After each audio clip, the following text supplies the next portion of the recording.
So we've almost finished the async clipboard journey. We've learned how to copy, we've learned how to paste. We've discussed some cut tactics where we can simply just write the text and then remove data from the DOM if we'd like. But what I want to look at is the document events, the copy and the paste events. So what we can in fact do is start to intercept this data and then do something with it. So underneath our copy and paste, what we're going to do is add a document event listener, and we're going to listen for our copy event. This then gives us an event object. So let's first have a look as always. This then gives us an event object. So what I want to do is just quickly console log this out, take a look at it, and then let's see what we can do with it. So if we click copy, we actually get a copied log. However, this is coming from line 36, which is our copy to clipboard. So this is our programmatic approach where we are directly writing to the clipboard. And it's not as such a copy event. And that is exactly why our console log is not running. So if we highlight this and press copy, you can see that we now have a clipboard event. And for this, I'm using Command-C or Control-C, depending on what operating system you're using.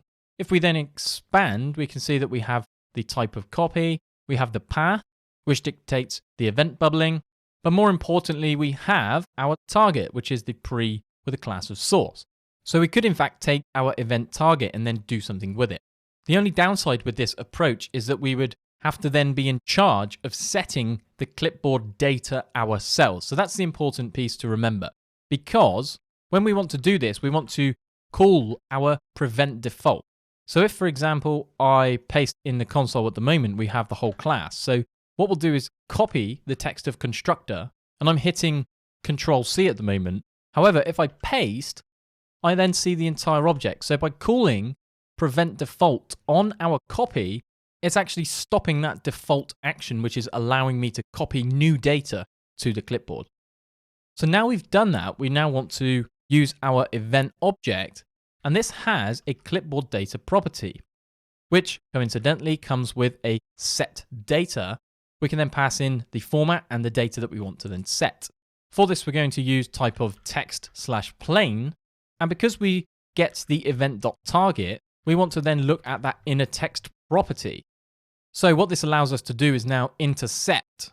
So when we finish our inner text, we can now focus into our content editable. Now we don't even need to select this, but we could, in fact, if we wanted to, we could press Command-C or Control-C. This then copies the entire inner text, which means that we can then go ahead and paste it. Now what we could do to confirm that this is working is replace the word pizza with a burger. So we'll save this out. We can click copy and then paste in the console. And you can see that we now have export a class of burger, then extends the food. So this allows us to, on the way out, prevent the default action, set our custom data type. We can use things such as text/HTML. As I mentioned, I would keep things nice and simple. And then we're then setting our custom data and then changing it slightly on the way out by using a replace method. So that takes care of the document copy event, but we also have a document paste event. This also gives us an object of type event. So inside, we now want to go ahead and handle getting that data if we were to use a custom paste event. Now again, we can say event prevent default. So at the moment, if we were to save this and hide our paste logic, we can click, we can hit copy and then paste, and it keeps pasting in those same values. If we then go back in and press copy, we can then paste and it grabs all of those values. Now this isn't exactly the behavior we want, so when we now introduce the prevent default, we can click, we can copy, and we can hit paste, and I'm pasting via Control and V, and nothing is in fact happening. However, we do have our copied text. You can see that we have export class of burger. If I then change this over to, for example, a hot dog, we can then press copy, paste, and you can see that it's not been renamed because it obviously doesn't match the text of pizza. So now that we've controlled the copy and the paste events, we can now go and fetch our text. So we can say const text equals, because we have the event clipboard data, and you can see here that we have get data. We need to now match the same type. So we can say text/plain. We don't need a second argument to this. It just takes a single argument and then returns us our data. We can then say our destination dot inner text equals the text that we just copied.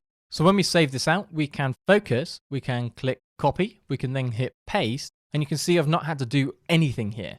And we've just simply changed our initial code from pizza over to burger by intercepting our copy and paste events. So this is a really nice API. We can essentially stop any default behavior by jumping into the copy and the paste events, and then using these clipboard data set data, clipboard data get data, we can then do anything we like with the information underneath. So that's it for this lesson, and that also concludes our chapter on the async clipboard API. I hope you really enjoyed learning about this nice API. We have some very simple code which demonstrates some nice modern practices of using these write text and read text. We've also discussed this permissions API, generated a real example where we might want to create some code that allows the user to then copy and then paste it, for example. We've also looked at custom copy-paste events, which then change our code as well. So there's lots that we've covered, and I've tried to keep these examples as minimal as possible, so you've got some nice reference material to come back to as well.